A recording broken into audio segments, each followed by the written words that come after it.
Welcome back to BookCast FM, bringing books to life one cast at a time. Oh. Today we're diving deep into a book that sold over 25 million copies. Wow. And continues to resonate with readers decades after its initial release.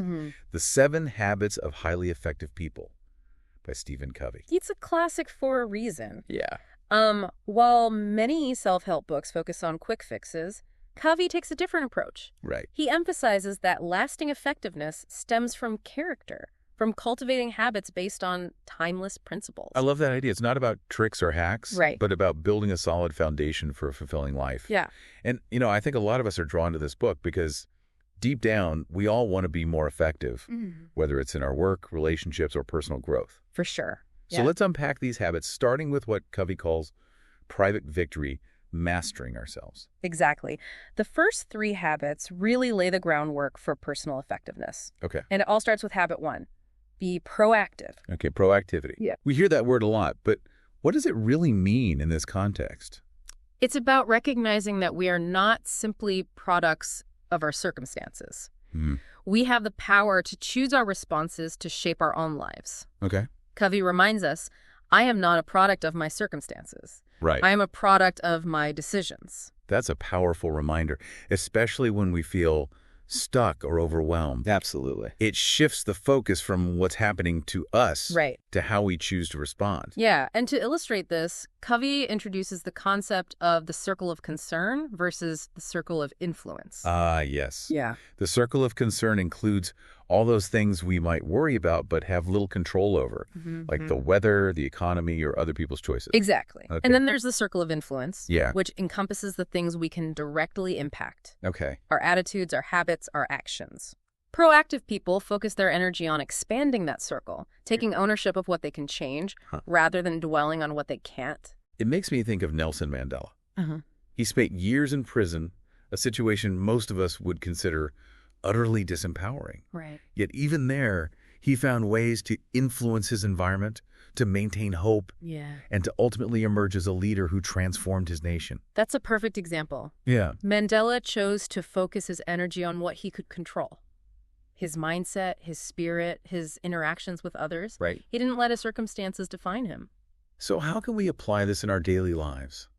What does it look like to be more proactive beyond just thinking positive thoughts? It starts with small, conscious choices. Okay. For instance, instead of saying, I have to do something, Yeah. try saying, I choose to. Okay. It's a subtle shift in language, but it can have a big impact on your mindset. You're Right. taking ownership of your actions, even the mundane ones. I love that. It's like reframing obligation as empowerment. Exactly. And it extends beyond words. Okay. It's about being the initiator, the one who takes action, rather than waiting for things to happen to you. Okay, so we're taking ownership, being proactive. What's the next step in building this private victory? Habit 2. Begin with the end in mind. Okay. This habit encourages us to have a clear vision of where we want to go in life, a mental blueprint for our future selves. This sounds a bit like setting goals, but I sense it's deeper than that. Covey suggests a thought experiment. Imagine your own funeral. Oh, wow. What would you want people to say about you? What kind of legacy would you want to leave behind? Wow. That's a powerful visualization. It cuts through the noise and forces you to confront what truly matters. It's not about achieving a specific goal, Right. but about living a life that aligns with your deepest values. Precisely. And from that vision, you can develop a personal mission statement, a guiding document that helps you make decisions and stay on track. That makes so much sense. Yeah. Without a clear destination in mind, any path seems equally valid. Right. And we can easily get lost in the day-to-day distractions. Yes. But with a compelling vision, even small decisions become opportunities to move closer to what we truly want. And that leads beautifully into habit 3. Put first things first, the essence of effective time management. I have to confess, time management is something I struggle with. Yeah. I know the importance of prioritizing, but it's so easy to get swept up in the urgent demands of the moment. We've all been there. Covey's approach to time management isn't about squeezing in more tasks or working longer hours. Right. It's about aligning your actions with your priorities, ensuring that you're investing your time in the things that truly matter. So it's not just about doing things efficiently, Right. but about doing the right things in the first place. Exactly. And one of the key tools he introduces is the time management matrix, Okay. which helps us categorize tasks based on their urgency and importance. Okay, I've heard of this matrix before. Remind me how it works? It's divided into 4 quadrants. Quadrant 1 is for things that are both urgent and important, crises, deadlines, things we absolutely have to deal with immediately. Got it. The firefighting zone. Yes. Then there's quadrant 2, and this is where Covey wants us to spend most of our time. Okay. These are the activities that are important but not urgent. Planning, relationship building, personal development. Right. Things that contribute to our long-term goals and well-being. The things we know we should be doing, Right. but often neglect because they don't have that immediate sense of urgency. Precisely. Okay. Then we have quadrant 3, which is for things that are urgent but not important interruptions. Right. Unnecessary meetings. Things that drain our energy and distract us from what truly matters. Okay. I definitely spent too much time in that quadrant. What about the final one? Quadrant 4 is for activities that are neither urgent nor important. Mindless scrolling. Oh, yeah. Binge-watching activities that offer little value and simply waste our time. Okay. So the key to effective time management is about minimizing time in quadrants 3 and 4 and maximizing time in quadrant 2. Oh, absolutely. Okay. Covey provides a great analogy to illustrate this. He asks us to imagine a jar that represents our time. We need to fit in big rocks, pebbles, and sand. Okay, I'm seeing where this is going. Yeah. If you fill the jar with sand first, the big rocks won't fit. Exactly. The big rocks represent our most important priorities, those quadrant 2 activities.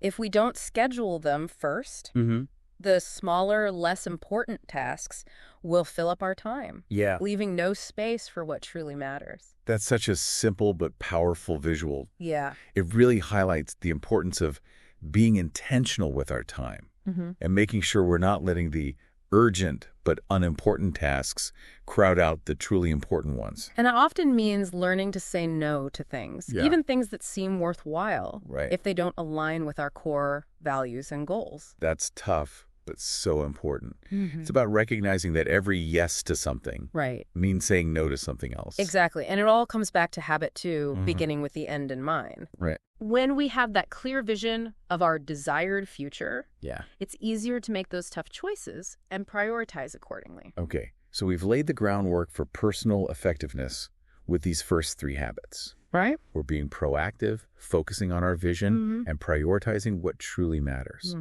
But I'm curious, how do these personal victories translate into success in our interactions with others? How do we move from independence to interdependence, as Covey puts it? That's where the next set of habits comes in, and we'll dive into those in part 2 of our deep dive into the 7 habits of highly effective people. Sounds good. Welcome back to BookCast FM, bringing books to life, one cast at a time. It's great to be back, and I'm really eager to delve into the next set of habits from the 7 habits of highly effective people. Okay. We've covered the foundations of personal effectiveness, being proactive, starting with the end in mind, and putting first things first. But as you mentioned, true effectiveness goes beyond individual mastery. It's about how we interact and collaborate with others. You're absolutely right. Covey refers to this as public victory. And it's all about mastering the art of interdependence. Okay, interdependence. It sounds like a fancy word, but what does it really mean in a practical sense? It means understanding that our greatest successes often come from working together, from leveraging the diverse strengths and perspectives of others. So it's about moving beyond the I to the we, recognizing that we can achieve far more collectively than we ever could alone. Exactly. And habit 4, think win-win, is the cornerstone of this interdependent approach. I've got to admit, sometimes I'm a little skeptical of this whole win-win idea. Okay. It sounds a bit idealistic, especially in a world that often feels very competitive. I understand your skepticism. It's easy to fall into the trap of thinking that for someone to win, someone else has to lose. But Covey argues that this win-lose mentality is actually limiting and ultimately unproductive. So how do we break free from that mindset and truly embrace a win-win approach? It starts with recognizing that most situations aren't actually zero-sum games. Okay. There's often more than one way to slice the pie, And with a little creativity and collaboration, we can often find solutions that benefit everyone involved. Can you give us a real-world example of what this looks like in action? Absolutely. Yeah. Imagine a company going through a period of downsizing. Okay. The typical win-lose approach might involve layoffs, pitting employees against each other for a shrinking pool of jobs. Oof, that's a stressful scenario. Yeah. Not a lot of room for warm fuzzies there. Right. But what if the company took a win-win approach? Okay. Perhaps they could offer voluntary buyouts, reduced hours, or even temporary sabbaticals. Okay. This way, they could potentially avoid layoffs altogether, while giving employees more flexibility and control over their careers. That's brilliant. Yeah. It's not about sacrificing one group for the benefit of another, but finding a solution that addresses everyone's needs as best as possible. Exactly. And it requires a shift from a scarcity mindset to an abundance mindset. Okay, I've heard these terms before, but I'd love to hear you unpack them in the context of the 7 habits. A scarcity mindset believes there's only so much to go around: success, resources, recognition. Right. It's a competitive, fear-based approach that often leads to win-lose situations. That makes sense. It's like a pie. If I take a bigger slice, you get a smaller one. That's exactly. But an abundance mindset believes there's enough for everyone to succeed and thrive. Okay. It's a collaborative approach rooted in trust and generosity. So in the downsizing example, the scarcity mindset would focus on protecting individual jobs at all costs. Right. While the abundance mindset would look for creative solutions that could benefit both the company and its employees. You got it. And this abundance mindset is essential for creating those win-win solutions. Okay, I'm starting to see how this all fits together. We need to shift from a competitive, scarcity-based approach to a collaborative, abundance-based approach in order to truly think win-win. Yeah. But how do we actually put this into practice? Yeah. It still feels a bit theoretical. It starts with communication, and that's where habit 5 comes in. Seek first to understand. Okay. Then to be understood.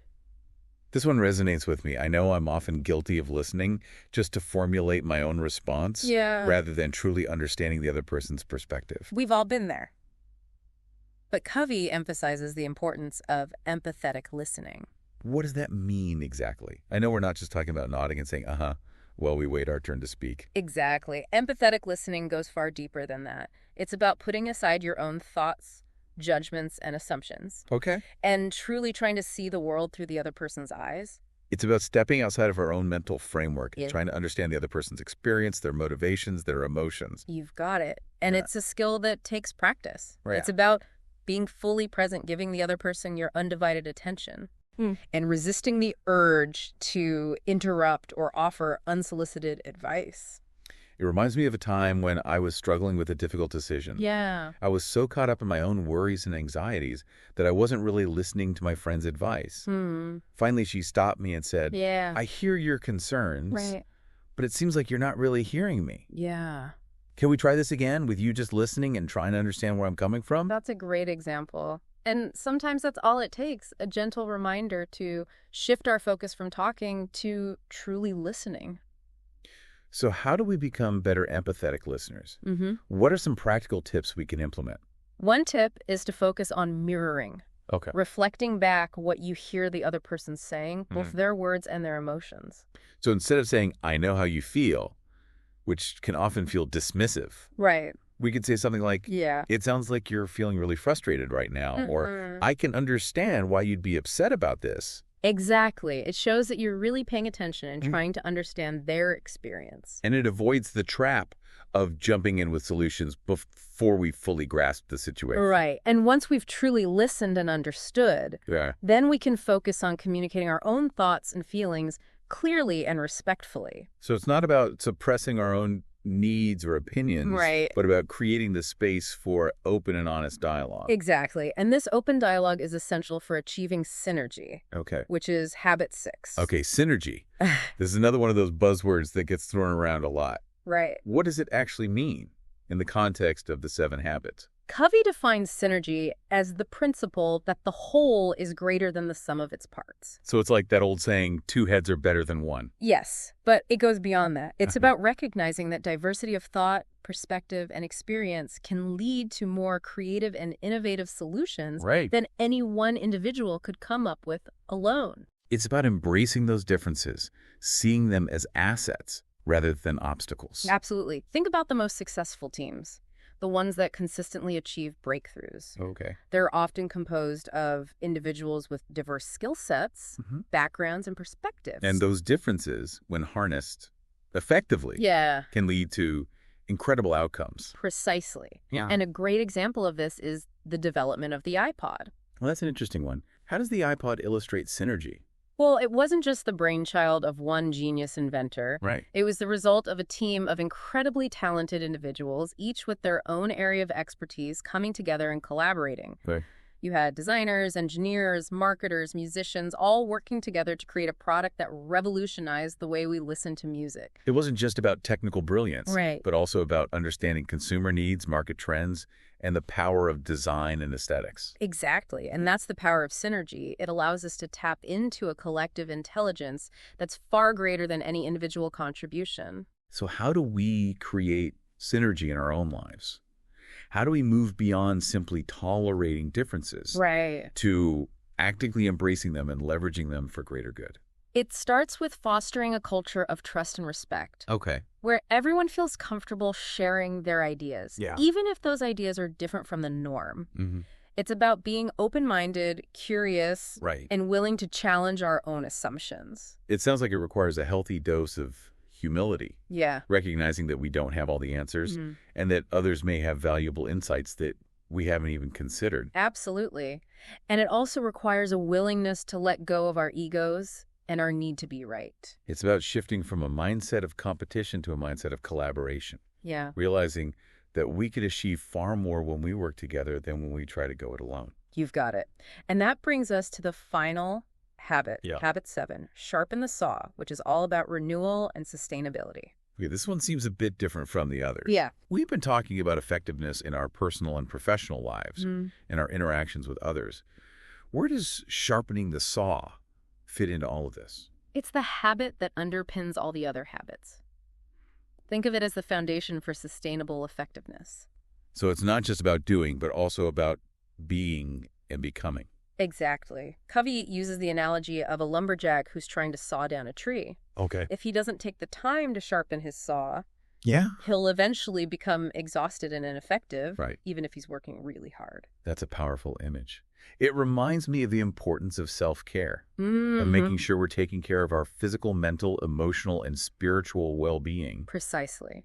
And that's what Habit 7 is all about. Okay. It's about making sure we're taking the time to renew and recharge ourselves in all 4 dimensions of our lives. Okay. I'm intrigued. Yeah. Tell me more about these 4 dimensions of renewal. Well, physical renewal involves taking care of our bodies through exercise, nutrition, and rest. Makes sense. We can't be effective if we're running on empty.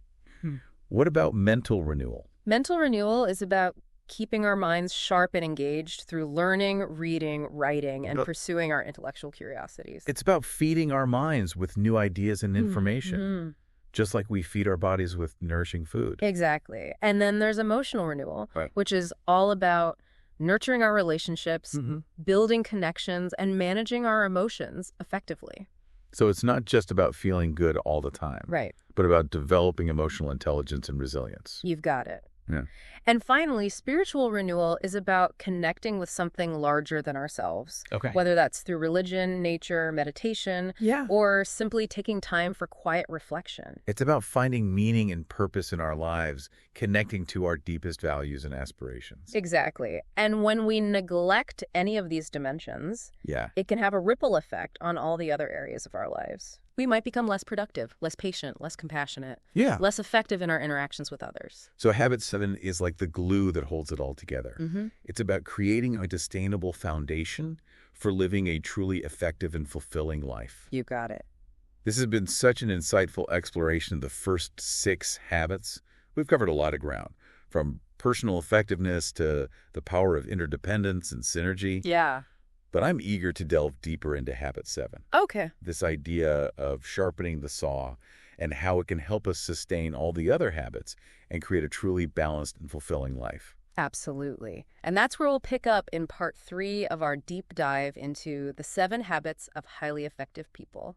Welcome back to BookCast FM, bringing books to life one cast at a time. It's great to be back to wrap up our deep dive into the 7 habits of highly effective people. I'm so glad we're tackling Habit 7, Sharpen the Saw, because honestly, it's the one I struggle with the most. Yeah. It's that classic physician heal thyself scenario. Right. I can easily see how important it is to renew and recharge. Yeah. But putting it into practice, that's where I fall short. You're not alone. Yep. It's easy to let self-care slide when we're caught up in the whirlwind of daily demands. Right. But Covey's analogy of the lumberjack is so powerful. Yeah. If you don't stop to sharpen your saw, you'll eventually become ineffective no matter how hard you work. It's like trying to run a marathon without ever stopping to fuel up or hydrate. Right. You might push through for a while, but eventually you'll hit a wall. Exactly. And the beauty of Habit 7 is that it's not about adding more to your already overflowing to-do list. Okay. It's about finding small, sustainable ways to integrate renewal into your daily life. Okay, that makes me feel a little better. Small and sustainable, I can handle that. Yeah. But where do we even begin? It feels overwhelming to think about renewing ourselves physically, mentally, emotionally, and spiritually.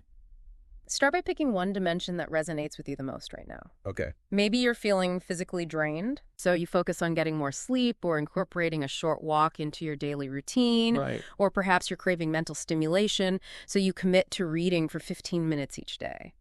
It's like those tiny habits folks talk about. One small change can create a ripple effect. Exactly. And don't underestimate the power of consistency. Okay. Even 5 minutes of meditation each day can make a huge difference over time. Do you have any personal rituals or practices that help you sharpen the saw? One practice that's been transformative for me is journaling. Okay. I spend a few minutes each morning writing down my thoughts, feelings, and intentions for the day. It helps me clear my head, gain perspective, and approach the day with more intention. That's a great idea. Yeah. I used to keep a journal, but I got out of the habit. Yeah. Maybe it's time to dust off my notebook and give it another try. I encourage you to. And remember, it doesn't have to be a masterpiece. Right. Just a few minutes of free-flowing thoughts can be incredibly clarifying. Okay, so we're starting small, being consistent, and focusing on one dimension at a time. What are some other tips for making Habit 7 a part of our daily lives? Think about incorporating renewal activities into your existing routines. Okay.